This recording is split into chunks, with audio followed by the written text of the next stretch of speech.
Hey, good morning, ladies and gentlemen. 1, 2, 3, 4, 5, 6, 7, 8. All right, looks like everybody is present and accounted for. Yes, ma'am. All right. If you all would have your seats, and we will be underway shortly. So everyone take a seat, please. We call the jury. Yes, sir. Yes, sir. All right.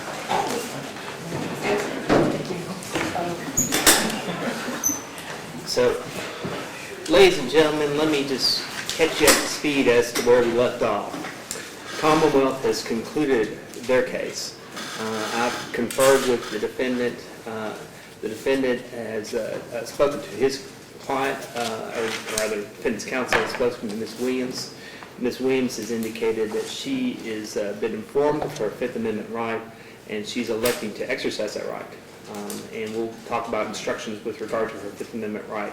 So at this point, is my understanding, is that correct, Mr. Whitley, that the defense has closed their case, correct? Yeah, Judge, it's customary. Their evidence is their evidence. They have a burden. We have nothing to put on. That's correct. All right. So, with that understanding, that was discussed during voir dire, at length, right? So, at this point in time, the fact that both cases are concluded, you've heard all the evidence that's going to be presented in this trial.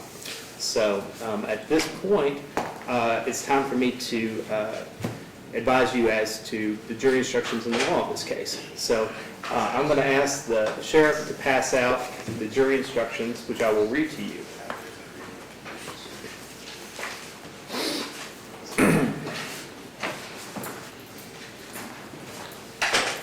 As he's passing that out, I'm going to show you this.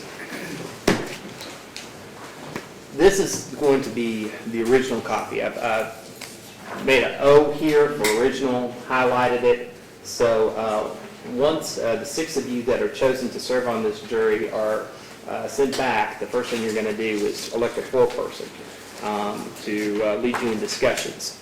But this is the copy that you're going to return to the court bearing the judgment that you made. Okay? So, but you all are all provided copies to follow along. So, okay? So again, the jury instructions I'm about to read to you is the law in this case. So if you would follow along with me. The jury is instructed as follows. Instruction number 1, presumption of innocence. The law presumes the defendant to be innocent of a crime, and the charge against him or her shall not be considered as evidence or having any weight against him or her. You shall find the defendant not guilty unless you are satisfied from the evidence alone and beyond a reasonable doubt that she is guilty. If upon the whole case you have a reasonable doubt that she is guilty, you shall find her not guilty. Instruction number 2, the right to remain silent. A defendant is not compelled to testify, and the fact that the defendant did not testify in this case cannot be used as an inference of guilt and should not prejudice her in any way. Instruction number 3, inciting a riot. You will find the defendant guilty under this instruction if, and only if, you believe from the evidence beyond a reasonable doubt all of the following. A, that in Fayette County on or about June 13, 2020, and within 12 months before the issuance of the warrant for her arrest, the defendant incited or urged 5 or more persons to create or engage in a riot. If you find the defendant guilty under this instruction, you will fix her punishment and confinement in the Fayette County Detention Center for a period not to exceed 12 months, or at a fine not to exceed $500, or at both confinement and fine in your discretion. Instruction number 3, riot.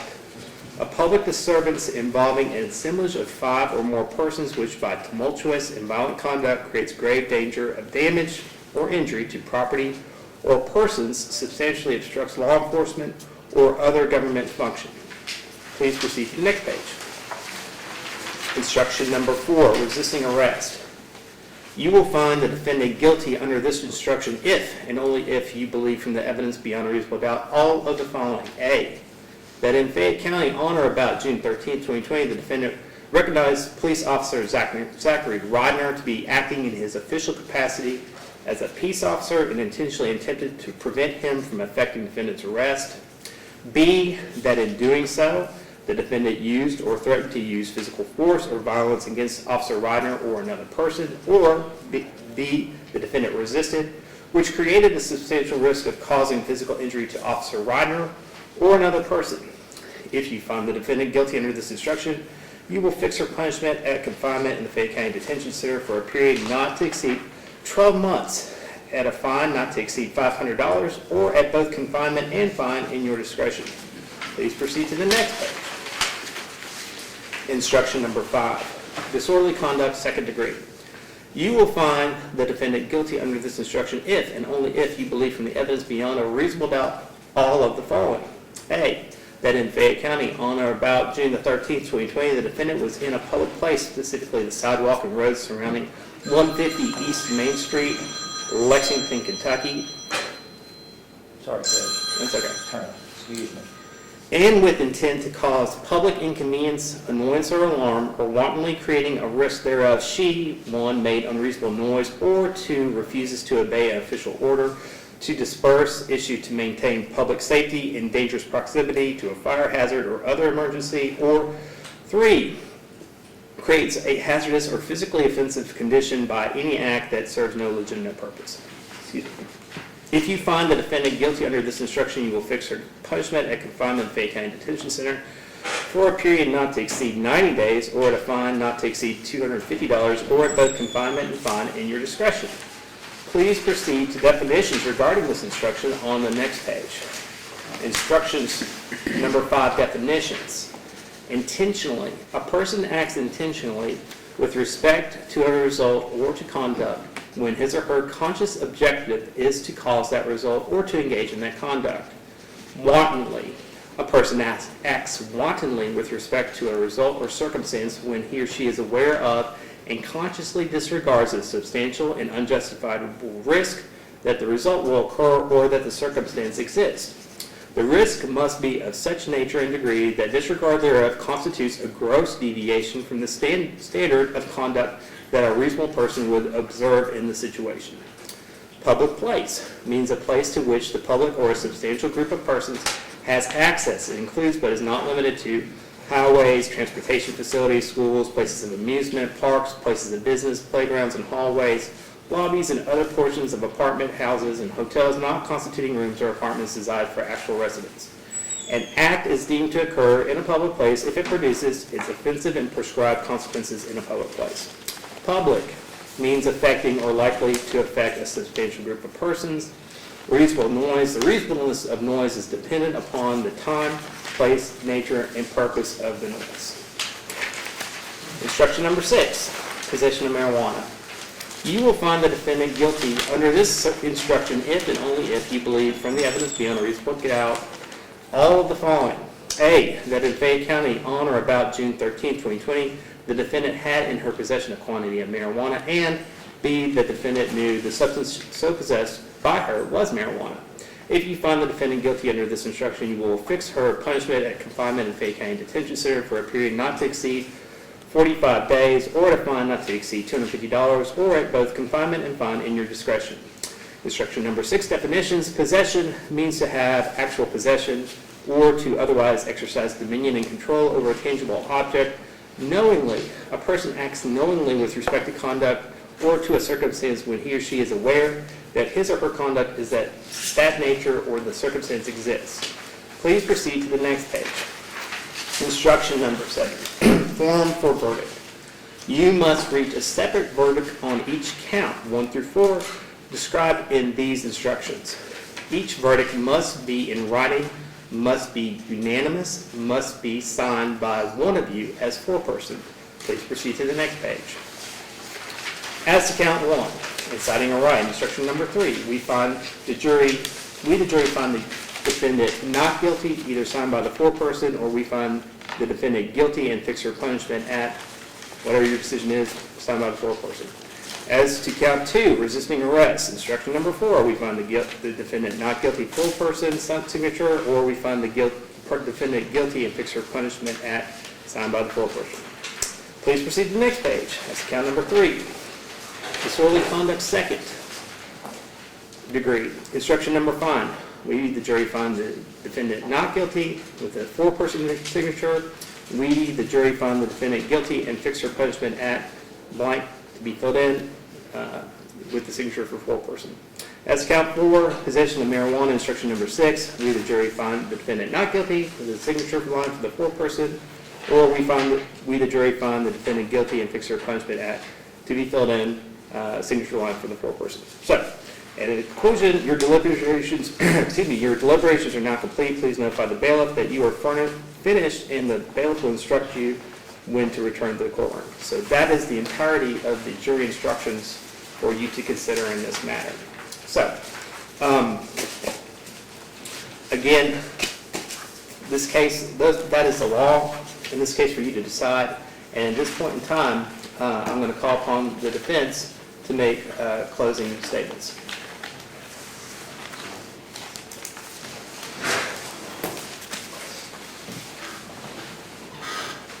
Well, good morning.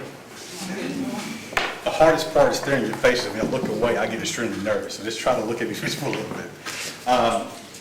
We started this case off, and we talked about history in the context of the First Amendment and free speech. And I told you all they didn't have a case. When we selected jury instructions, I told you whose responsibility is it to prove their entire case. And I told you it was the county. And I told you all in the beginning they wouldn't be able to prove their case. And one of the things you all noticed in the very beginning of this case was their opening statement. Mr. Roberts stood up and said, she engaged in no acts of violence, no violent conduct. And I kept saying, then why are we here? Now, at the time, when I made these statements and he made his confession, you didn't know the law. Well, if you turn to me, when you go to inciting a riot, in that definition, it says what? Tumultuous and violent conduct. She has to engage in tumultuous and violent conduct. And the entire time, I call it God. John Conqueror called it manifested from heaven. This prosecutor has confessed that he has no violent conduct. Yet we're here. Witness after witness took the stand. I asked simple questions. What violence did she ask for? None. What violence did she engage in? None. What did she do violently? And their answer for every single witness that they understand was what? Nothing. Then the question becomes, why are we here? I made a statement. My staff and everybody jumped on it. They said, you cannot be too real with the jury. Do not speak the truth. You may offend them. Well, if the truth offends you, then this system is broken. I told you early on that my client, she wanted to hold the Lexington Police Department, more directly, the Fraternal Order of Police, she wanted to hold them accountable for disputes in their contract. They used their power to punish her. As I say that, we say, no way. Our men and women in uniform will never behave that way. Then let me ask you a simple question. They charged her with having a crack pipe. He wrote in a citation, crack pipe. For over 2 years, they smeared her name and had this community believing that this activist had a crack pipe. And then we show up, ready to defend her name and her innocence, and the first thing they say is what? We made a mistake. She doesn't have a crack pipe. That's unacceptable. Excuse me. It's horrible. But that's the game. They're humans like everybody else. Second question. They said drug paraphernalia, they dismissed that. Then you found out those reports that were written over a year ago confessing that this crack pipe was a vape pen. How do you confuse a vape pen with a crack pipe? And when I tell you that the Fraternal Order of Police wanted to send a message to Ms. Williams, they know this. The question becomes, why did they not show you the vape pen? You actually never saw the pen. Why? Second, she had marijuana. She had marijuana. Did you ever see any marijuana? Did that officer take the stand and show you the marijuana they collected? The answer is no. I told you all in the beginning, even though they made these allegations 2 years ago, that we were going to walk away not guilty if they don't have a case, and they refused to show you this marijuana. What'd they do? I did the eye test. It was sent off to the labs. Where's the laboratory people at? Matter of fact, if you really look at what I'm saying, which is true, and how the FOP wanted to send a message and abuse Ms. Williams, they never called a witness that was not under control of the FOP or Mr. Roberts. There's no laboratory people coming in here saying they collect marijuana. That jailer that they alleged took the marijuana off her, even though they showed you a video of her being searched at the jail with no marijuana being found, they didn't even call the jailer to say, we took marijuana off her. They had no control over those witnesses. So when you look down at your instructions to talk about possession of marijuana, how can you convict someone for possession of marijuana if they won't even show you the marijuana? It's impossible. If you look at the instructions, it says she has to possess it and know it to be marijuana. Where's the marijuana? So as a matter of law, you have to find her not guilty. Instead, they did the, trust me, I'm an officer, I think I saw it and someone handed it to me. Is that proof beyond a reasonable doubt? No. So when you look down at your instructions, and you look at this,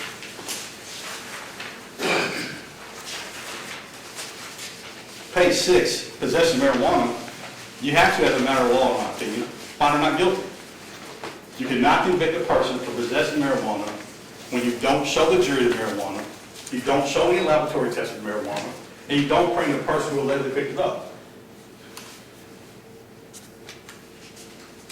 Unfortunately, this is corrupt.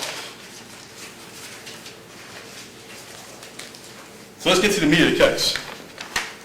Throughout history, throughout time, there are people who decide that their government does not represent them. That's a fact. The beautiful thing about America is this thing called free speech, First Amendment. I had to do a little bit of research on the history buff, but I don't think there's a person in this courtroom that has not benefited from the First Amendment protest. I had to read a little bit, educate myself. They say back in 1913, there was a group of women who decided we were not going to accept not being equal. They say that these women had courage to go to the White House with signs and picketing. They say on that day, 168 women went to jail, fighting for women's equality. We all have the rights we have on the backs of those who are not afraid to go to jail. They're criminalizing this one. You're all too young to know this, but back in the day, there was a Vietnam War. Y'all went around then.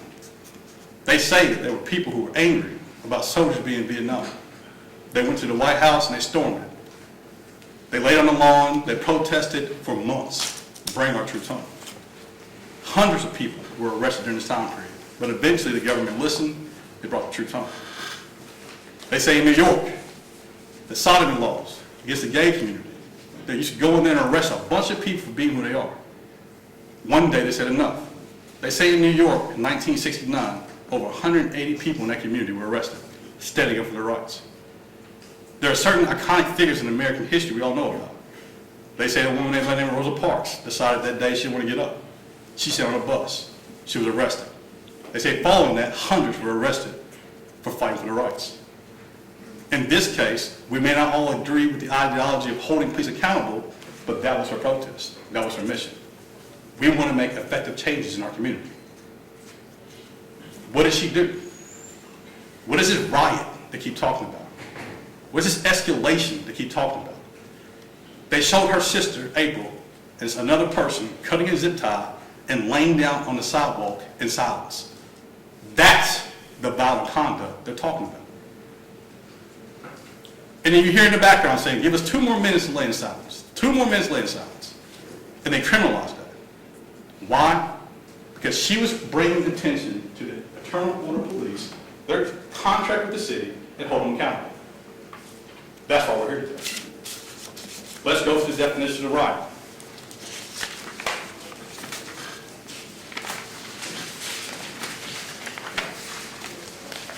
When you look on page 2, it says that she has to engage in rioting. It says a public disturbance involving assemblage of 5 or more persons which amounts to violent conduct. I always butcher that first word. Tumultuous, what I say. and violent conduct. She has to engage in tumultuous and violent conduct to be guilty of a robbery. While she's being loud and unreasonable, I guess, she has to engage in violence, which will create a grave danger of injury to property. Well, did we have any property damage created by Ms. Williams? The answer was no. He confessed it. To persons, did she injure or cause anyone to be hurt? The answer is no. He confessed it. Or her violent conduct has to obstruct law enforcement of other government functions. Well, what violent conduct occurred to obstruct law enforcement? None. That's the law, and that's why we're here, because they can't prove their case. They can't prove their case not because she's guilty. They can't prove their case because she's innocent. They put on Mr. Thurman, the sergeant of the police department. He tried to trick you all. He tried to say, no, the law for rioting obstructs law enforcement of government functions. But you're actually looking at the black and white, the letter of the law. It says what? Here goes the T word again, butcher. Tumultuous and violent conduct. And I asked him, did she engage in any violent conduct? And what did he say? It doesn't require that. The law doesn't require that. Yet you're reading the law, and the law requires what? Violent conduct. There are some people, depending on your political affiliations, they saw George Floyd on television. Whether you agree if he was killed, or you disagree with he was killed, the American system found him guilty. People witnessed it. Across earth, people were enraged. Across earth, on that day, everyone made announcements they were going to go, lay down, and protest and remain silent. It happened across every nation. When it happened to our community, they went in front of the one place, the police department, and they laid down. Now, the Constitution says that you have a grievance against your government as a citizen. You should be able to take your grievances to your government and challenge them. But where did they go to? To the downtown police department. We found out that police department, Chief Weathers' office there. He's a public figure in a public office, and they took their message down there. What time did they go down there? I think they said it started around 8, 9 o'clock. They went to maybe 10, 11, 12 o'clock in the morning. And they told Chief Weathers, we want to hold you accountable. We want to hold you accountable. And they're going to criminalize free speech. That is un-American. What Mr. Roberts is attempting to do is side with the FOP and punish her using her language. So, of course, when you go back to inciting a riot, who was injured? Nobody. What threats were made towards the officers? We're going to cause you harm if you let us lay down. Nobody. Who asked for someone to throw a Molotov cocktail? Nobody. And what Mr. Roberts keeps suggesting is what happened in the White House, this insurrection. He's painting that picture with this movie. What happened in the White House? That's a riot. What happened in our community with people laying down in silence saying, pay attention to this. Throughout history, people have to get arrested to get attention. It's a form of protest.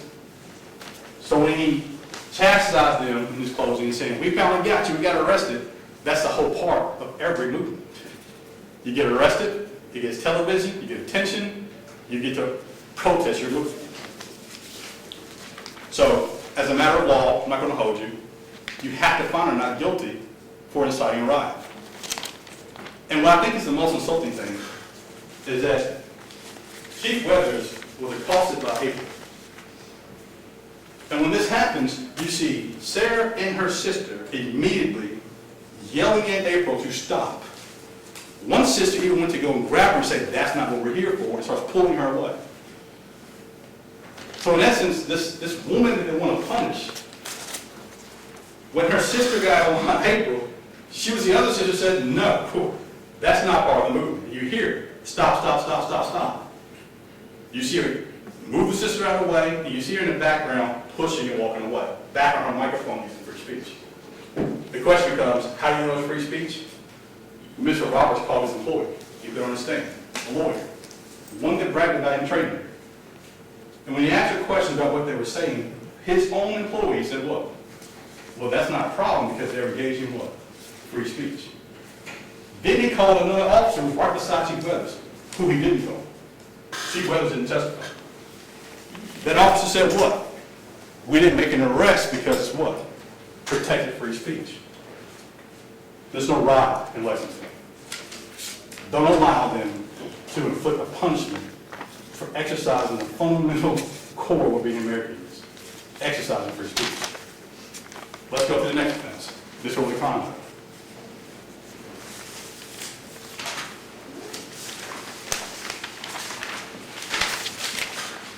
When you read this, you have to believe that she had the intent to cause public inconvenience, annoyance, or alarm, or wantonly creating a risk thereof. She made unreasonable noise.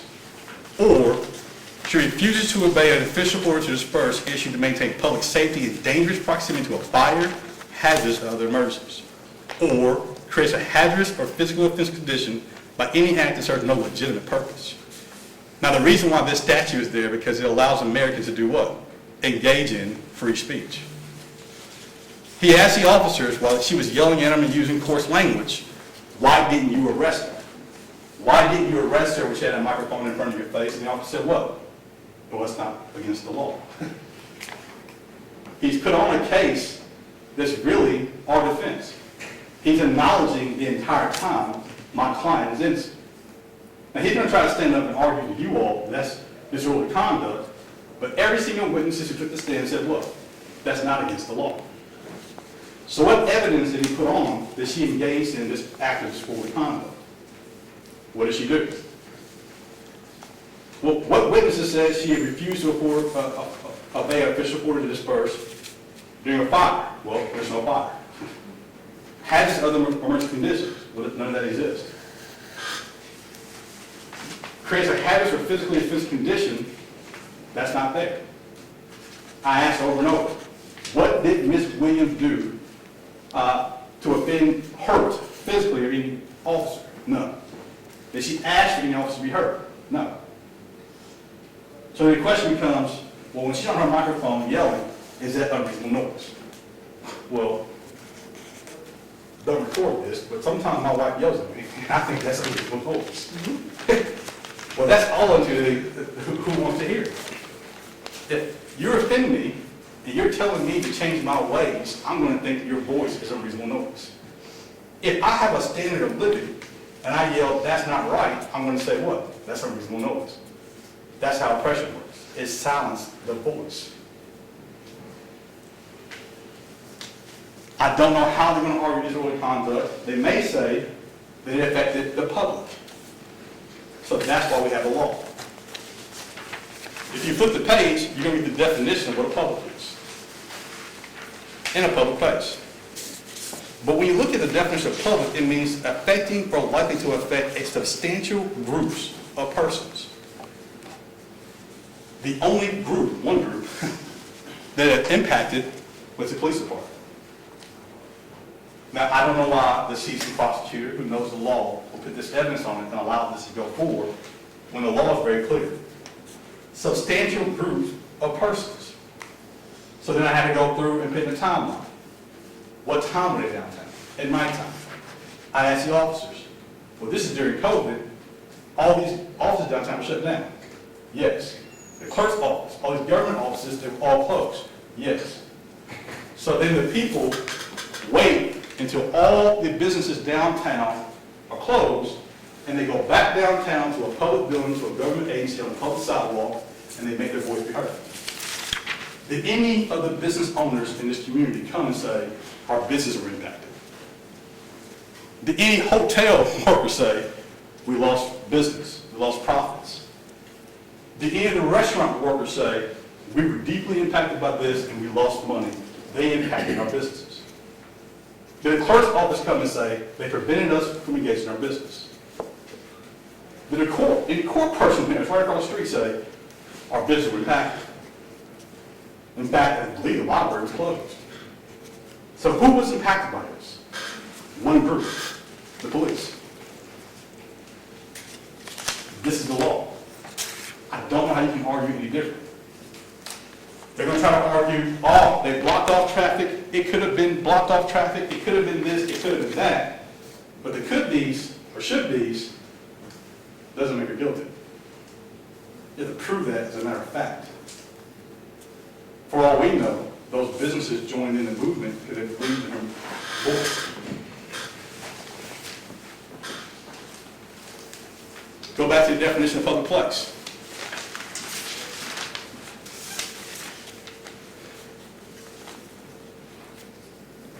An act is deemed to occur in a public place if it produces an offensive or prescribed consequence in a public place. Well, who was she offending in the public? What inconveniences or alarms did she cause the public? They're talking about redirecting traffic. Redirecting traffic. And I guarantee that's the only argument he has. They had to redirect traffic. Then he called his own employee, who's a seasoned lawyer, who works with the police, and she said what? We did the same thing too. Ms. Mendenfield said what? Well, we organized a march. We did not go and get any permission from the government to do it. No permits, she said. We just did it. And what did the police do with their march? They blocked off the streets, they walked up the street, they went to Southern Christian Church. Now I'm confused. Now, my mom used to say, do as I say, but not as I do. But that shouldn't be how they should be held accountable. They should do the same thing too. So this woman, this protest, this movement, they're saying that she didn't work with the police, she didn't assist the police, it was a disturbance. His own employee, along with Chief Weathers, along Kathy Witt, they did the same thing too. You cannot punish people for exercising their free speech. Did any of the tenants or residents who live downtown, did you hear from them? Did anybody live in an apartment downtown? Did you hear from them? Did anybody have a penthouse downtown? Did you hear from them? Any of them come and say, our life was disturbed for 30 days? No. Why? Could it be that people that were marching and protesting with them were their neighbors too? We won't know because they didn't prove that. So no. If you're going to punish my client for being on a microphone and yelling obscenities, which is not against the law, then you should have been in jury. You promised us you would follow the law. She is not guilty of disorderly conduct. Lastly, we're talking about this resisting arrest. Resisting arrest. What I find puzzling is the first witness says she came from behind her, she took her arm from behind her back and hit her around her what? Chest. I asked Officer Zachary Ryder, how long did it take you to put the handcuffs on her? Swore. Knew he was going to testify. He said, well, I don't know. I used a report. It took us about 2 seconds. Someone comes from behind you, we're police, they grab you, 1,000, 2,000, 3, you're in handcuffs. They want you to believe that that is resisting arrest. Yet they show you a video with her in handcuffs and they say, walk over here. Okay, and she walks. Get in the paddy wagon. She's mouthing off to him. Okay, complies. Did they show you a video of her tugging, pulling, jerking away, pushing him off of her? No. Why? We saw clip after clip, officer after officer. Yet for this offense, where she's supposed to be pulling and tugging away, pulling her chest, they didn't show you a body cam footage. Why? Because she never resisted. They showed you a picture of her walking to the jail, complying, yelling, using words. Move over here, yes. But when you watch that video, it started to become like really obvious to me. She asked for a female officer, and the entire time this female officer was engaged with her, you didn't hear one protester chastise her. Not one woman in that jail went at that female officer. Matter of fact, I don't think Mr. Roberts called one female officer. You watch these women engage with that female officer. She searched them. They didn't yell at her. Get out of my pockets, which is weird to me that they went through her pockets and all of her body belongings and you saw the marijuana. That was it. And the anger was towards mostly men and male officers. Now, I'll let Mr. Roberts explain to you why our department has a plethora of women officers, but he never called one of them to say that these women, while they're protesting, heck with them. So maybe their message is not anti-police. Maybe there's some issues with some of the male officers. So you look at resisting arrest. I asked a lot of questions. Did she threaten you? Did she fight against you? And all the officers said what? No. But we look at part B, the defendant used or threatened to use physical force or violence against Officer Rodner. He knows that's the law. Not one officer said she used physical force or violence against an officer. Or it caused a substantial risk of causing physical injury to an officer or someone else. Now, you all promised me you're going to make them prove their case. It's their job. What officer, when I asked these questions, said, yes, I was hurt. The way she acted could hurt me. The way she was swinging her arms around her, punching my eye. They said what? We came from behind her and she put her arms by her chest and it took us 2 seconds to put her in handcuffs. That's resisting arrest. This is the law. I know it, he knows it. So why are we here today? Finally, this Sergeant Thurman, he argues that she engaged in a riot because she told him, make it difficult, make it difficult. They try to assume that these protesters that you watch lay down, comply, put the zip ties on, in silence, didn't mouth off, didn't curse when being arrested. They said, well, they used some deadly. Look at the law. If this is the law of resisting arrest, why does Sergeant Thurman get up here and try to convince you all that by saying that they were using physical force or violence against an officer? He knows the law too. So what happened? Well, we found out that Reitner was offended because she was attacking the FOP chaplain. He knew that. We found out, was it minor? That she was attacking. Objection. Objection. Approach.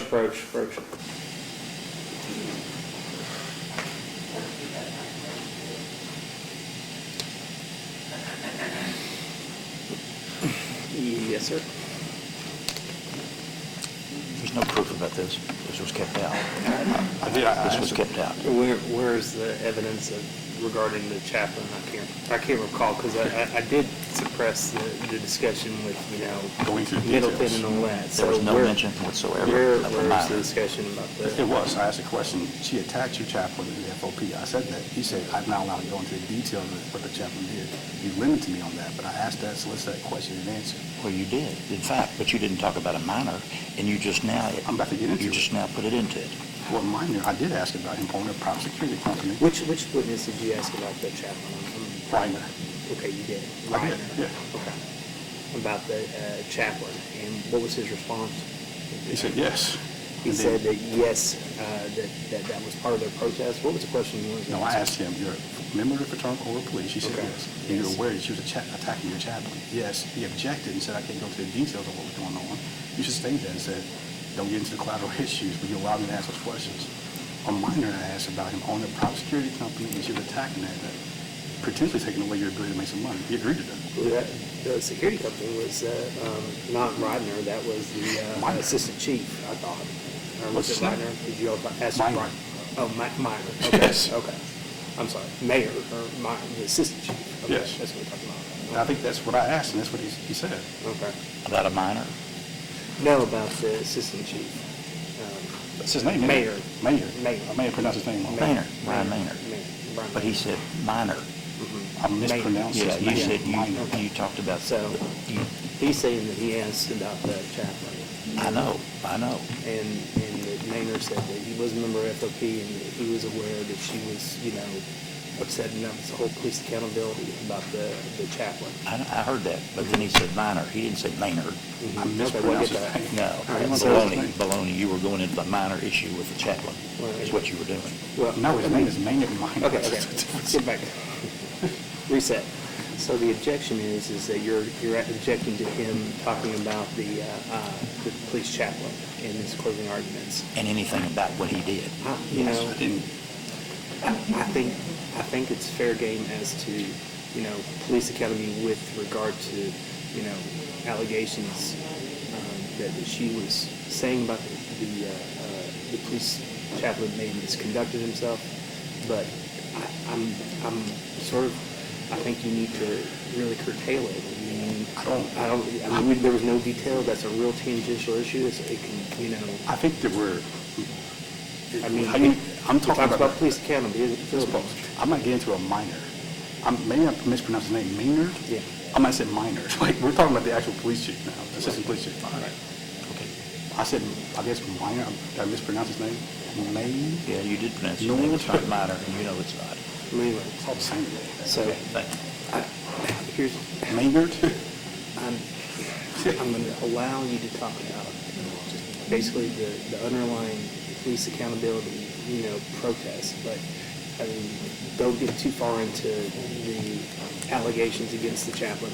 It didn't come in, just I think general speak about is okay, but I think that let's not get into anything about abusing an autistic child. I don't know where that's even coming from. I'm talking about the assistant police chief, I got you. Maynard. I still might say minor, but Okay. Maynard. You understand? We're on the same page. Yeah, I might get into that. Okay. How do you pronounce it? Maynard? I think so. I apologize, I said Assistant Chief Minor is Maynard. Sometimes I get nervous giving quotes, I might be mispronounced. So you heard from the Assistant Chief, I'll make that easier. And what did he tell you? Yes, Ms. Williams was going at him and holding police accountable and preventing them from what's called blue line. It means working at officers' property. A part of her accountability was to stop that. He confessed it. But when I asked him questions about what violence did she engage in, what evidence of violence she engaged in, they all said we had no evidence. And that's why we're here. So when you look at the law, I think on the charge of resisting arrest warrant you have to find her not guilty. That's just the law. Now, the only way you can find my client guilty is if you say you should never yell at police. You should never curse at them. But what I think is weird is they also show body clips where she's in a microphone and she's yelling, and then when she gets done yelling at the back of the police station, which is a brick wall, they go back and engage in conversations. Mr. Roberts talked about this no trespass sign and going into the building, but she's not charged with trespassing. Then we watched a video clip where people trespassed, played Sam Cooke, A Change is Going to Come, and engaged in dialogue about police accountability and seating. The officers all confessed it. So this event that took us 2 years to get here, the way the police department and the way Mr. Roberts is painting it is that she's just out here terrorizing, destroying property, arguing to create danger, death, and damage to all this property, when really she's engaging in dialogue and exercising free speech. His own lawyer said it, all his witnesses said it, every witness said we can't arrest her for what she was saying because it's what? Protects free speech. That's where we are in America. So some of you are going to agree with police accountability, some of you are not. Your political affiliations mean nothing to me. Only thing that matters to me is, as a citizen, are you going to follow the law? This is the law. How can you, summarize it, let me sit down. How can you find a person guilty of possession of marijuana when they won't even bring it? They won't let you look at it, because it's probably tobacco. They won't let you look at it. They won't let you see it. They won't show you taking off a body. They won't even call the witness who so-called got it. Why? Because that person wasn't a member of the FOP. You cannot find a guilty possession of marijuana without the marijuana. The drug paraphernalia is not there, but they're admitting to you that they originally said someone had a crack pipe, which is very offensive. To tell someone that this protest is out here with crack pipes, it sends a message to the community. People looked at her a certain way. They thought she was crazy probably. They looked at her like she had a crack pipe. Then they say a year after charging her, after going to court, after fighting for her freedom, they say a year later, someone decided to go and look at it and it was actually a fake. I don't know about that, ladies and gentlemen. I don't know if that's possible to this day. Crack pipe is a fake. And it's so astonishing that they won't even show it to you because they know it was probably always was a fake. The Fraternal Order Police went and sent a message to embarrass her. And unfortunately it worked. The deputy said, like I said in the beginning, put up or shut up. They couldn't do that. We talked about resisting arrest, no violence, no nasty towards the officers, they used some words, but she actually didn't fight anyone. She used the words, I don't like you all, y'all hurting people, I can't stand you all. Pipe on cuss words. They didn't arrest her for that because it's not against the law. She complied the entire time.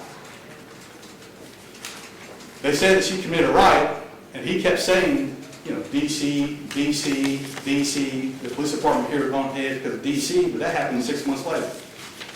But the reality is, that's the picture he has to paint people.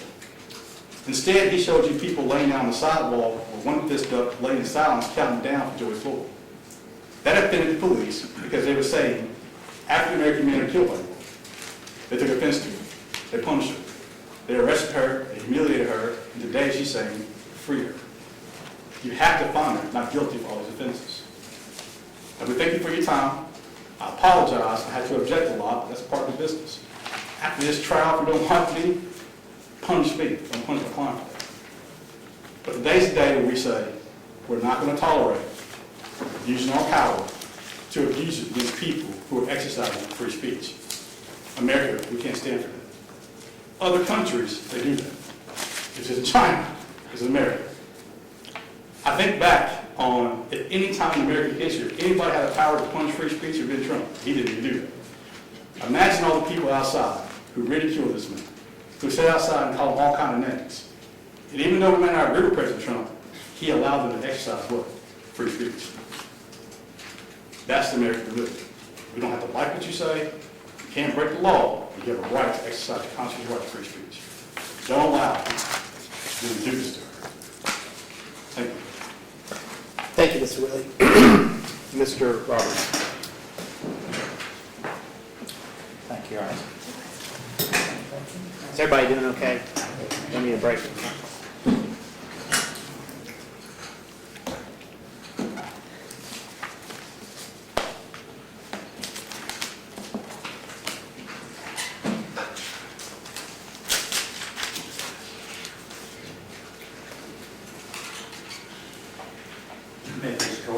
Ms. Roberts.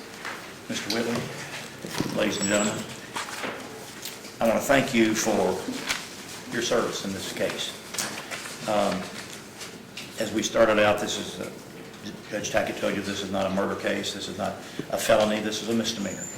And it's a trial, extensive trial of a long time for a misdemeanor. It doesn't really happen very often. But in this case, there's a lot of proof that needed to be put in here in order to educate you as to what happened on the 13th of June. So I don't apologize for that, but I thank you for it because you all paid attention and you took notes, and that's important. And I told you there's a lot of detail that you needed to know rather than try to remember it as we went through, and I think I was right, and I think you probably realized that. So thank you. Mr. Whitley said a couple of things that I just want to talk about briefly. You can't convict for marijuana if you don't present the marijuana. Well, that's not true. If that was true, we wouldn't be here. The judge would not allow that to be here. There's no law that says that. And in the instructions which you've agreed to follow, you'll not see one thing about what he said, that you have to dismiss this because there's no marijuana. We put on proof that there was marijuana, uncontradicted proof from an officer that she had marijuana. So for him to say that, you might anticipate that, well, maybe that's really the law, but that's not the law. The law is what Judge Tackett has told you in your instructions, and you can see that. It applies to every one of these cases or charges. He said the businesses were closed on the 13th when he's talking about disorderly conduct. There's no proof about businesses being closed. And I'll show you, you've seen the video, and I'm going to show it to you again, of the overhead view showing the people walking in Main Street, Sarah Williams, walking in Main Street with the bullhorn. And that's not on the sidewalk, folks. That's blocked off, and people are walking in the street. And there's no proof about businesses being closed. Not at all. But he said that to you. So that's not proof. And you said you would follow the evidence in the case, and you didn't hear a word about that as evidence. When we started, Judge Tackett asked you if you would make your decision based on the testimony that you hear from the trial, and all of you said yes, and I was keenly listening to that. because I knew we had a lot of testimony, and that was important for you to dissect and decide and keep notes on so that you'd remember. And if you don't remember, let me tell you, you can ask that that be read back to you on it if you have an issue about that, if you're in the jury room. You can ask the court to play back whatever the testimony was if you have a question about it. I also ask you that question.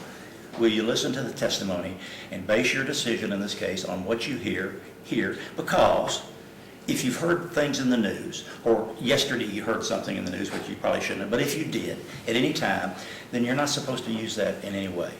And you all agree to that, and I hope you meant it. I think that's important for each of you to have said that and pledged that to yourselves, because you're going back to talk about this in the jury room. This trial is about what is contained in these 9 pages of the instructions. That's what this trial is about. It's not about anything else. Okay? It is not, folks, it is not, and I emphasize this, it is not about Sarah Williams' beliefs. We didn't get into that. That's not the issue. The Black Lives Matter issue is very, very important to most people. It is to the Commonwealth. It is to the police. It is to me. It is to her. But the beliefs are not the issue here in this trial as to what she's thinking or doing. It's what she did, and that's what's important. This trial is not about the awful words that she said. I've never said it was. I never said it was about that. But it's part of this case for you to consider because it applies to disorderly conduct. But her angry words, cursing, whatever, that is not part of this case to be punishing her for that. And I mean that. And I said that before. It is not about relationships between the police and Ms. Williams. Now they try to make it that they're being forced to do it, that the Commonwealth is banding up with the FOP. There's no proof of that in here, none. And you said that you would base this case on the proof that you've heard. And I asked you to do that. So what he does basically, and he does pretty skillful at it, is he's throwing out rabbits for you to chase to be issues. But the issues in this case are right here. And you don't see anything about the FOP or whether Diane Minifield has to go into court and testify because I brought her in here. No, that's not an issue in this case at all. Okay. What this case is about, folks, is Mrs. Williams' choice to urge or incite 5 or more people to engage in a situation which is a riot. Okay. I got this wire tab.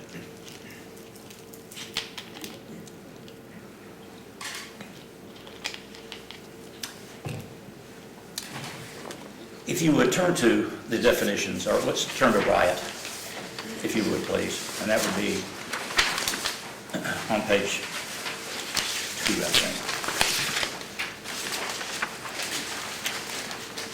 Inciting a riot. It says very clearly here, the words that are important here is that you should find evidence, if and only you believe, that on the 13th of June, 2020, within 12 months before the issuance of the warrant of her arrest, the defendant incited or urged, that word urged is important, 5 or more persons to create or engage in a riot. Urged a person to engage in a riot is what this charge is about.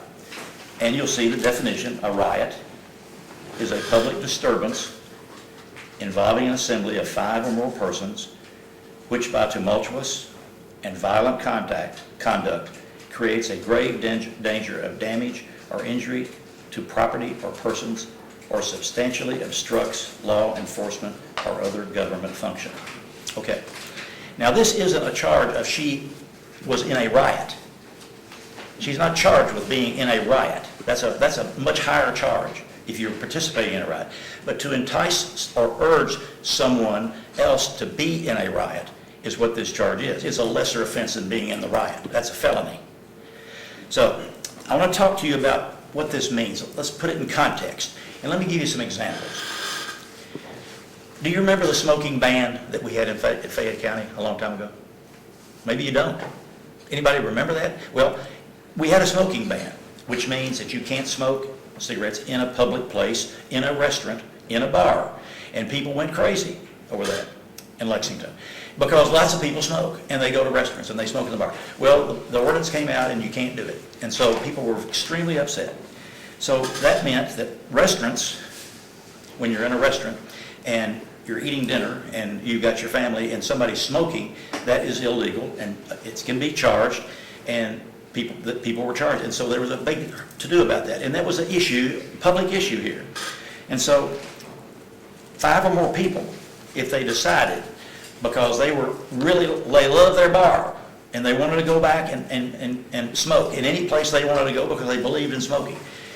5 or more people who are urged to go in, let's say by the bartender or the owner, to go out and do this in a restaurant, could go into a restaurant where there are 20 tables or 25 tables of people sitting who are not smoking with their families and living by the law, and they could go in and start smoking among these people. What would that do? What would that do to the people in there? Would that cause an alarm, an annoyance? Well, yes, it would. And if the people started saying, quit smoking, or the owners came out, of the restaurant owner comes out and say, you got to quit smoking, that would cause an argument because they're on a cause. That's something they believe in, and they did that. Well, that would cause a problem, and that could cause people fighting or tumultuous behavior, which in case it did in some cases. So that becomes a riot, potentially. It doesn't have the riot there, but it causes the potential to go in and know if you're going to sit there and do these things that are illegal, people are going to get upset about it. And what are they going to do? They're just going to walk up and go away and not say a word and go home? Or is the restaurant owner who's losing their business upset about this? Of course. And so people who know that it's against the law, and they go in and do it, and they know they're going to maybe get arrested. But they also know there's going to be a fight, probably, or a tumultuous kind of behavior, or maybe even an injury. We've gone through a system, something that we'll probably never do again, but it's unique to this country and to you. COVID made us use face masks all over the country, but in this town, and we're talking here. And there are many people who believed that that was stupid, and they didn't want to wear them, and they don't wear them. You know, there was laws passed, or rules passed by the government that you had to get the shots. Or if you didn't, you couldn't go in there. Or, you know, if you have COVID, then you have to quarantine for 14 days. Well, there are a lot of people who don't believe any of that. A lot of people don't believe it.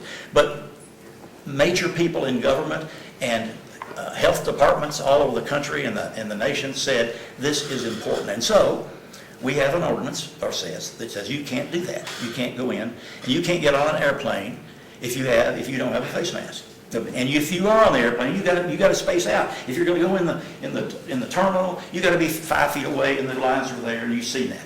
Or if you're in the airport in the plane, you got to sit 2 seats apart. And we've been all through this, and some of you may have been involved with that personally. So if somebody doesn't like that, and there are a lot of people who don't like that. I mean, we've got the best.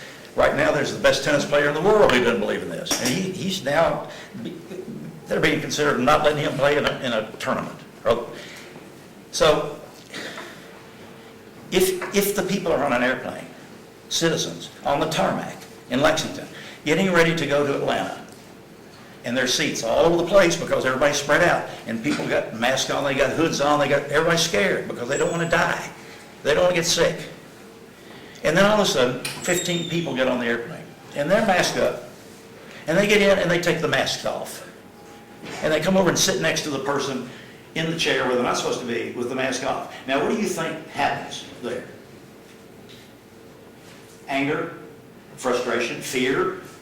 Stewardesses come out, and they say, you can't do that, sir.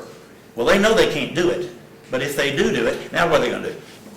They are anticipating a riot of tumultuous behavior and maybe violence, and it does happen. And that's happened before. And that could happen tomorrow if people wanted to do it because they're passionate about not wearing the mask. So this law. Judge, may we approach? I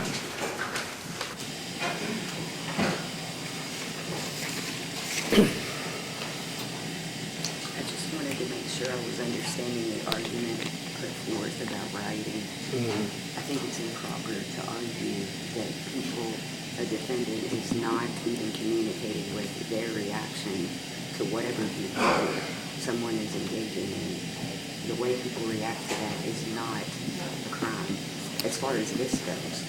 The definition of riot is Public disturbance involving a similar to Right. 5 or more persons, which by, Yeah. First of all, Urging. we object to we just argue there was no tumultuous or violent conduct, period, yeah. or creates that risk. The language of this, the jury instruction talks about the defendant, inciting, or, so it's, conditional, or it's, either or, you're urging 5 persons to create or engage in a riot. So, I think he's arguing that, I assume he's arguing that, by this whole plane analogy, that by urging people to take off their masks when they're playing, it could create or, a riot. Well, I think what he's saying though is just by sitting there and having a mask on, taking a mask off, you're urging people to incite a riot. That has to be the language. That's exactly what I'm saying, and that's what Yes. happened in this I case. think he's mistaking the law by saying, I'm really being there, we're smoking, I'm really being with a mask on. That's the law, I think of riot. The example have to say, you have to say something to urge people. To urge people. Yes. Right, yeah. I think he's just mistaking the law. Well, here, what I'm gonna do is come up with this, then I'll admonish them to follow the law, and this is in the instruction, and if you want me to read it to them again, I can do that. Well, Judge, I disagree with that. Have I done something wrong? I mean, No, I haven't. Well, I think that you're saying that. Wait a minute, I'm asking him a question. Have I done something wrong? frankly, I don't know, I don't know that he is, trying to mislead the jury on this, truthfully. He's I'm not saying saying this. it's intentional, What I'm I'm saying saying- that it's incorrect. What I'm saying is he's improperly, I think he is, I think he's just properly arguing the law. He's saying that I'm merely going to a restaurant smoking, you're enticing or urging. You have to use the language, so it's not just present. So I think he's misstating and mischaracterizing the law. The law is you have to say or incite, not sit down and automatically you're enticing or hiking. Okay. That's Well, the issue. I think that, he hasn't said anything about, he's just saying 5 or more people. We haven't really talked about, what he's urging, so, or the actual urging of. So if you think you can clean that up, Mr. Roberts, I'm just going to ask you to do that, okay? Okay.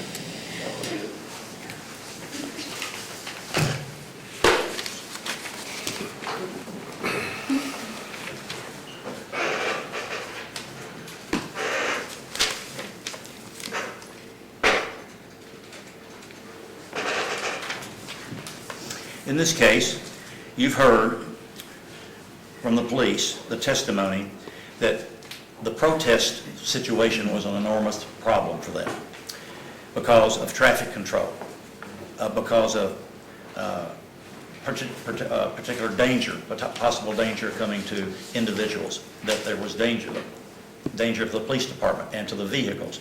And so they had a lot of problem thinking about how do you control this, which we talked about. We had through Officer Maynard and some others. And so trying to maintain peace night after night in the 14 days that this trial basically talks about. You've heard testimony that damage was in fact caused to police vehicles, to the police station itself, fires put under the door, police cars receiving major damage, glass being totally blown out of the door, and then the windows shattered on the door. This is evidence that created major concern for the police, which is why they put up the barriers. And they have a right to do that, to protect the police department. There's no evidence whatsoever, and I'm saying Mrs. Williams had no idea that she had anything to do with that violence, but that's why they put up the barrier. Now, she doesn't like it being put up. That's another issue, because she thinks that she can go anywhere she wants to with the protesters because they have a right to protest. Well, that's not true. That's not true. Maybe it should be true, maybe she believes that, but that's not true. Now, she can go in the middle of the street and protest anytime she wanted to, and she did, and the police department didn't do a thing about it to harm her or change it or any of the protesters. Nobody got arrested for carrying a placard or chanting. Nobody in this case. In the whole time did they get arrested for that. And so that's important because she wanted to do it differently.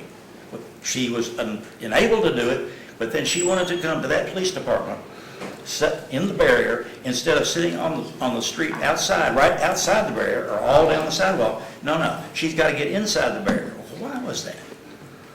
That's a definite attempt to have a contact with the police in an antagonistic situation, which she knew they would not permit, and they made it very clear to the people around them on the 12th and 13th, if you want to be arrested, then sign up. And they had 50 people, and you heard on the video, 50 people already signed up.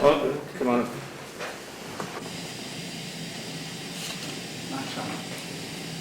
would object to mischaracter of evidence. I think he just said Ms. Williams went inside the barrier and went What? down, but that's no evidence presented she ever went inside the barrier. Okay. I don't think he said that. I didn't say that. I think he had people sign up. He said that the barrier. Well, I'll say that. Okay. Yeah. You clear that up, then she did not go in the barrier.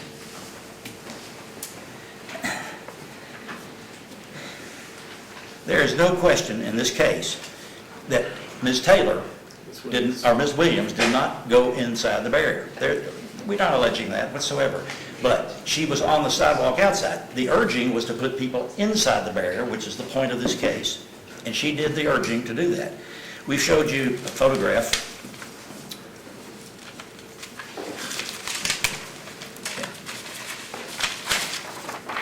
I showed you a photograph, which I don't know the exhibit number. Can you tell me?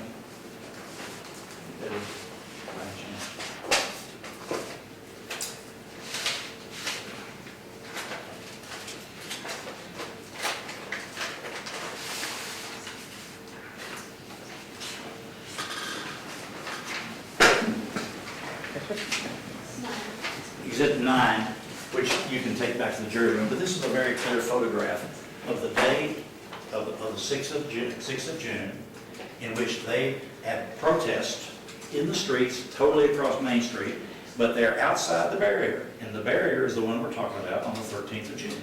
So there's no question that she knows that you can sit outside a barrier and not have any problem whatsoever, and the police condone that night after night after night. But it got to be more than that, because as we went through, we had people jumping the barriers and going up in the driveway, which they can't do, and they were told to get back, but they were pushing, they were trying to do push, almost like 14-year-old kids would maybe push the teacher.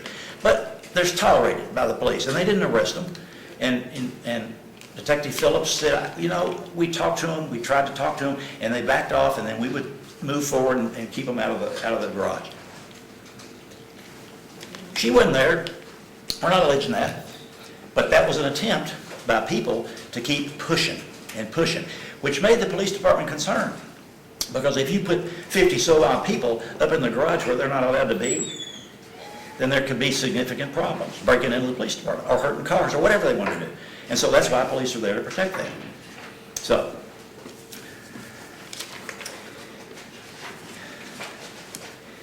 in this case, we proved to you from the testimony that Mrs. Williams refused to cooperate with the police. They attempted to. Chief Maynard, Tyson Carroll, Dan Burnett reached out to her and said, we want to help you. No, we don't want that. Okay? Why would that be, folks?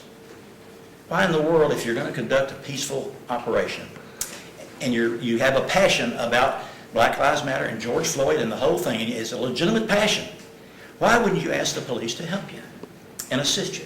Because they're going to know, and she knows as a protester, that when you have a large crowd of people and they're moving them down the street, the traffic is being blocked coming in. It's being blocked behind them if you're on the one-way street like Main is. It's being blocked both ways. And so that means all the side streets are having a problem because they can't get in with 1,000 people marching or 200. And so she knows that. But she wouldn't cooperate with the police, who offered to go up and block the traffic for them so that they could move. What else can a police department do but to try to help that? And they did. Now, you might have some some department somewhere, let's say an area, it could be a big city, it could be a rural area where there's no training, and the police would just go, yeah, you can't do that, and start snatching people up and blocking them and whatever, and having a melee. And that would be a national kind of a public situation that occurs. We have hundreds of officers who were assigned to this case not this case, but the protest for 13 days, hundreds, to maintain peace. Maintain peace. And they did it. Miraculously, they did it. And you should be proud of them for that. So, the police would go and try to figure out how do we anticipate where they're going. And so they got police all over the place, but you got ambulances, you got fire potentials coming through, and you got people who are really mad because they're at a thing, and citizens who are blocked by, how am I going to get out of this side street to get on Main? And where am I going? And having to turn around. Well, that's anger. That creates anger, just like it would be in an airplane if you're in a closed container. And so people started fussing, and likewise, back and forth it goes with legitimate citizens and protesters who are legitimate, but maybe protesters who are, say, shut up, whatever, to the voters. Well, I can't say that she did that. We never proved that she was the one saying shut up or anything to those motorists, but we had problems with it. And the police know that and tried to help and say, help, let us help. No. Repeatedly, no. Why would she do that? What does create a riot mean? Well, if you get 5 or more people, or how about 50? Because that's what the video said. April said we have 50 already signed up on the 12th in the video. Undenied leaders of the protest, these 2 ladies. What does it mean to create a riot? Well, Sarah, on the 13th of June, and we showed you a video of it, and it's an evidence, that says, we are escalating. What do you think that means? Well, I know what it means, and now you know from the evidence what it means, because instead of Southland Christian Church going down and not being what they want to do, they're escalating, and they're going to stop, or they're going to go into the police area that's locked off, which they did, to get arrested. Why? Why? What's the purpose of that? Is he says because, in protests all over the country, everybody knows that you're going to get arrested. Well, okay, all right, if you're going to know, then you got to, it's like speeding. If you're going to drive 75 miles an hour in a 55 zone and you're going to get a ticket, then you're going to pay the ticket. Well, okay, if that's the acceptance and that's what she wants from this, because she knew that they were going to be arrested, they were hoping to, because they kept doing something that was against the law. So what else are the police going to say? And they're getting to it, and the police you got 2 sides here that are emotional, very emotional, and you can see it in the language and the crowds that are screaming it. Well, what are they screaming about? I mean, it's not a dialogue about George Floyd. It's not a dialogue about anything else. They're screaming at the police, and the police are worried because they could get into the police department. Now what are we going to do? Are we going to fight the fire after it's lit? And I say no, and so do the police. And so the police come, and they say, okay, we got a major crowd around here, and they've broken in. And we got the video, we showed it to you, where they cut in and they moved in, and it's an overhead video. So what do? All right, well, they go out, and they give a warning to the people. Officer Thurman, you heard him testify, he repeatedly gave warnings to, don't do this. And some people, you can see inside, go outside the barrier. They leave and go outside. And if you don't remember it, you can watch it again. So, but eventually they come in. Well, now they're inside, and the officer says, you're going to be arrested for trespassing, so you should leave, repeatedly. Now, should he have let them lay there, and should the chief of police and the mayor and all this, should they, okay, we're just going to wait and see. Well, this is a barrier that says don't come in here. And they're in here. So do we wait 5 more minutes and let them go, and then they're going to go away? That isn't what she wanted. That's not what Sarah was wanting or April was wanting. They wanted to create a situation where you are going to get arrested. Why? To make news? To show, what's it going to prove? I mean, is it something that's a badge that you've been in a protest and you're going to get arrested for it? Because we know they did. They wanted to have that done. Now, Sarah didn't want to be arrested because she stayed outside the barrier. Interesting. Interesting. Other people go in the barrier because, and they say, if you want to be arrested, we're escalating, so give me your names. All right. Well, so 14 or so people come in and lie down or kneel or stand and hold hands up and that, and they're not violent. But when you create a situation with emotional people of 14 people, but 100 people or more outside who are screaming because they're upset about something. Now, we don't know if it's George Floyd or Breonna Taylor or whatever. We don't know what it is, but they're mad and they're yelling at the police. So the police have to be nervous about this. So do they all just run away, the cops go away and go get in the building? No, because we've had damage to the building. So a crowd that's angry could do this. So you could say, okay, well, maybe they should have waited and backed off and then waited to see what was going to happen. Well, okay, Saturday afternoon quarterbacks, after you can talk about Calipari all you want to, whether he should have called a timeout or not, but you weren't there, okay? And so the aftermath of looking back at something and say, we should have done that, but if we hadn't done that, think what the public would think then if the police department had been assaulted or tumultuous behavior had occurred and we didn't do something to prevent it.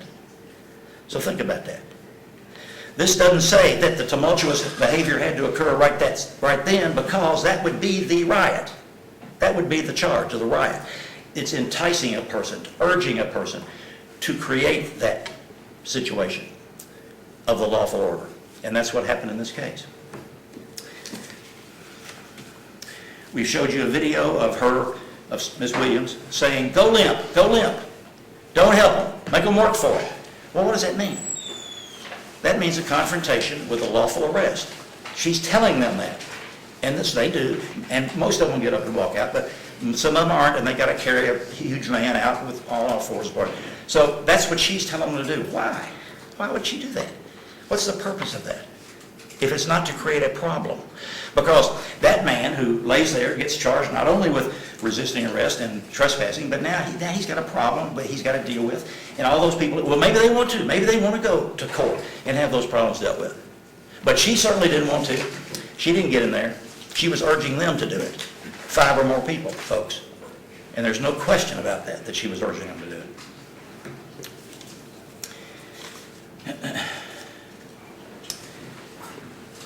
Disorderly conduct is easily understood when you read it. A, B, C, and Section B, if you want to turn to it, I'll show you what I'm talking about. That's on page 4. Under A, it says, with intent to cause public inconvenience, annoyance, or alarm, or wantingly creating a risk thereof of unreasonable noise, and refuses to obey, or there's 3 things you can do to be found guilty of disorderly conduct. Unreasonable noise, or refuses to obey an official order. Well, there wasn't an order for them to disperse away from the barriers outside. There wasn't an order for them to go away. There was an order for the people inside. But she's outside the barrier. So she's not charged with trespassing or resisting arrest inside the barrier like other people were. She's outside, and so what is this? What does this mean? To cause public inconvenience? Well, he says all the businesses were closed. There's no proof of that whatsoever. This is 11 o'clock at night on a Saturday night in Lexington. There's no proof of that whatsoever in this case.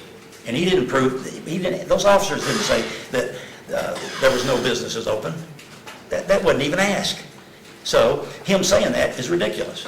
It's a thought to make you think they're closed, but there's no proof of that, folks. None.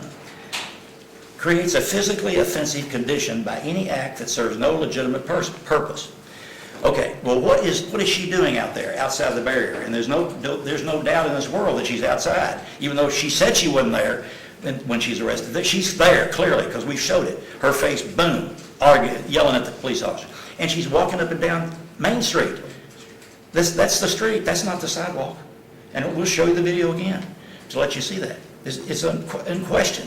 So you got cars out there, and there's a huge crowd that's that's in the street, not all over the street, but they're there in Main Street. So does that cause an inconvenience? Of course it does. Does that cause potential alarm? Of course. If you're driving down the street and you know nothing about this, and all of a sudden you see this crowd with loudspeakers going and yelling, and you're going to, wow, maybe you have to turn to go away. He's saying, well, we've got to produce people that say that. No, we don't.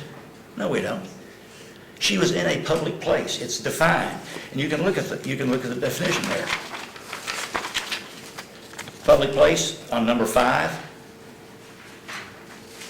on page 5, says means a place to which the public or a substantial group of persons has access. Well, that's the street. It says, but not limited to highways. Well, it's a street. So this clearly falls within this with disorderly conduct. And I ask you to find her guilty of this. Resisting arrest. You said you rely on the testimony, and the testimony was she resisted. And when they got her up, came in on the bicycles, and she resisted. Well, do you have to have 10 people say that she did that? We had one. We had the police officer. Officer Ryder said she resisted. And so when you resist, what does that mean? Well, he wants it to be a fight. It doesn't say a fight. It doesn't say that you got to hurt somebody. It says you resist the order. Okay, well, resisting can be laying passively on the floor. That's legitimately resisting. She didn't do that. She resisted with pulling her arms back. Okay, we're in the middle of the night. We're now in early morning hours.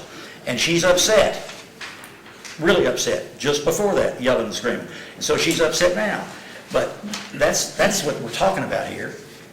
We've had uncontradicted proof from Officer Reidner that she did that. Now, when he said he couldn't find some things in his report, he had a 15-page report, folks, on this. And so when he said something and Daniel locked him in on it, well, you never said such. Well, no, I didn't. Well, he had. And so I go up to him and I show him the report and he refreshes his recollection. If he wasn't allowed to do that, this judge would not have let him do it. He's allowed to do that. And so because somebody forgets something and in the middle of this, and I'm sure he was nervous or whatever, but okay, that's fine. It's been 2 years ago and you don't live this thing every single day. And so he's come to court and he made a mistake on it. And so that shouldn't be a punishment to him on this case to say, oh, well, Sarah didn't do that. Well, she did resist. Marijuana. Okay, I've talked about it once, but I'll say it again. Testimony is she had marijuana in her possession. Well, he's demanding that we have expert testimony come in and say it's marijuana. You don't have to do that. If we had to do that, then we wouldn't be here on this case. That would be a law, and it's not a law. This man is the referee. He's the referee in the game, as he wants to call it. It's not a game. He is the judge of this court, and he tells you what is admissible and what's not, and so it comes in.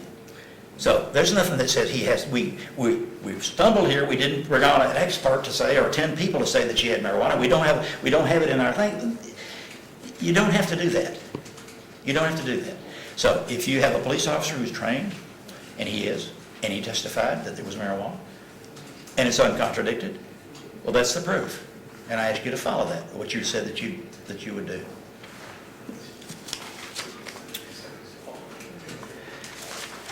What I would like for you to do in this case, I'm sorry. I didn't do, well, I guess I did. What I'd like for you to do in this case is to find Mrs. Williams accountable. That word, accountability. Find her accountable for what she did. That's what she wants the Lexington Police to do, be accountable. That's one of the things, in addition to the major problems that we've had in the police departments in other countries, in other states. She wants our police department to be accountable. Okay, well, she has to be accountable in this city. Everybody has to be accountable in the city. And okay, if you want to do something illegal, and you know you're going to do it illegally, okay, well then you need to be accountable. And that's your responsibility here. I can't hold her accountable. The judge can't hold her accountable. The police can't hold her. So that's why we have a trial. Because citizens can say, yes, you should be accountable for what you did in this case. And you don't have to be mad at her because of her language. Don't be. Don't be. Language does not convict her here. Language is what she promoted to get people to go in and do the illegal act, to create a riot, potentially, of tumultuous and violent behavior. Thank God it didn't happen, because the police, to stop this, go in with all the protesters, and you've seen it on the video with Officer Thurman. They went in and they surrounded the inside of the group. Well, there's a reason for that, because you're going to watch very closely the people. If you're the police officers, you want to see who's angry, who's going to do something. They don't know if anybody's got guns, if anybody's going to attack you. So instead of just going out and picking somebody up, no, they put a barrier around inside to make sure it was safe, which is proper. If they hadn't done it, man, can you imagine what could have happened, the potential, because the people were angry. April was angry, screaming angry. And so they did a terrific job there to eliminate that. So I ask you to find her accountable.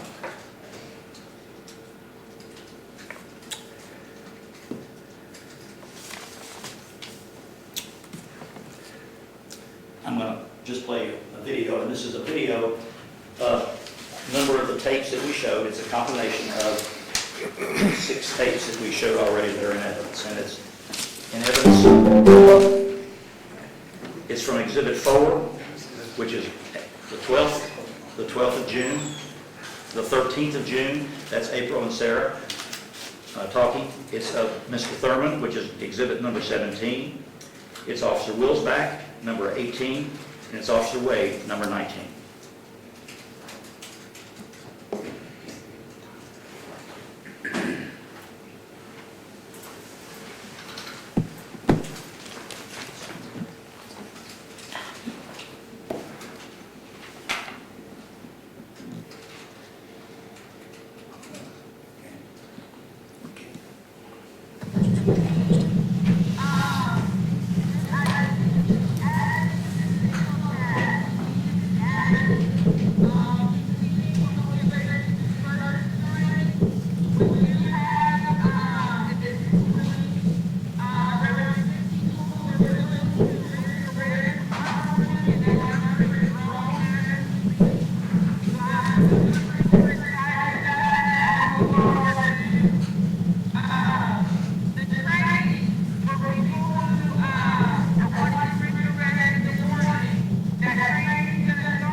Introduce this. I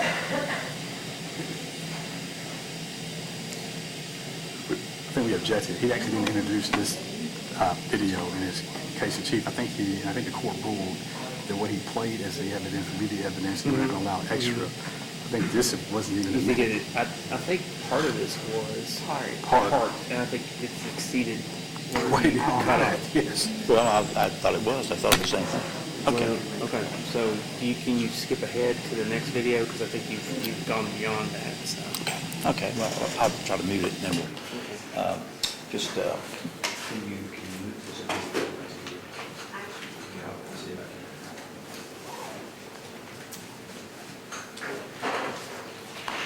I tell you what, maybe it would be a good idea, because we're going to ask Mr. Roberts to undertake a sort of a technical issue here, to take a 5-minute break or a 10-minute break, make sure that we show the parts of the video that need to be shown. So let me just go ahead and give you the same instructions I've been giving you earlier, is that you are not to discuss this case among yourselves or anyone else. You may talk to each other, just not about the facts of this case, until you retire to the jury room to deliberate. Do not make up your mind or form any conclusions about this case until you retire to the jury room.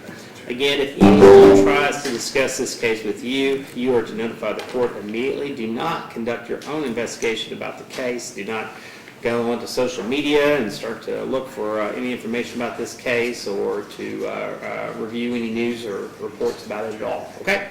Thank you all. Let's go ahead and let's say 10, or maybe 15 minutes. Why don't we come back at about a quarter till, okay? Thank you all.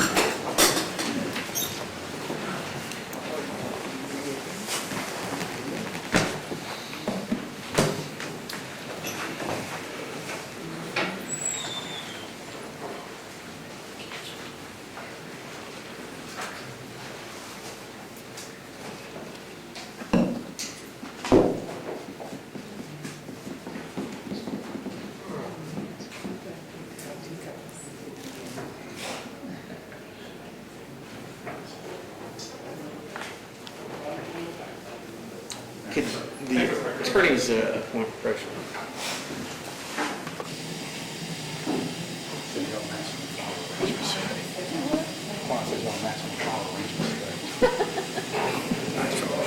How many minutes together is this whole thing? I don't know exactly. I thought it's sort of 46 or so too, so is it, that's what I looked on the screen, is it 46, 45 minutes altogether? I don't know. Let me. Okay, well, just, Well, I think, for the record, for the last introduction of evidence, I will object to that being introduced. This asked the Marshal jury today. That clipping that we just watched, the entirety of it, was not actually introduced in case in chief. okay, yeah, and I will, sustain the objection to the extent that it went beyond what was played during the case in chief. However, I don't, for right now, I'm not going to, I don't call it harmless error. I'm not going to declare mistrial also at this point. I don't think, so. At the same time, though, if he's going to play clippings, I think the court, he has to play the actual clippings that were produced in trial. Well, I thought we did. Mary did this, and I thought we Okay, did. well, I think it went beyond my recollection of the evidence presented, and you agree. It's simply longer. It was just a little bit longer. I mean, I know Well, that I can take each exhibit and put them up there that way Okay. individually. Well, I think you just, it's fine with playing the video as long as it matches what you played during the trial. There's I know, no- I agree. no objection I to agree that. totally. Okay, all But right. I think you introduced all the video, you introduced all the exhibits, though. I think we just introduced them the entirety, but said that the jury can play them, they want to go back and review them. I don't know if you have each exhibit marked. They are, each one Marked, marked. but like clipped for the actual what Yeah. was- All right, and what I'm They're going on- to do is, to the extent that they're clipped, I'll give them instructions as to if they want to review any portion of the video, we can call them back into the studio. Okay? And we're good together. So, Thank you. All right? Okay, I'm going to step off and use the restroom real quick.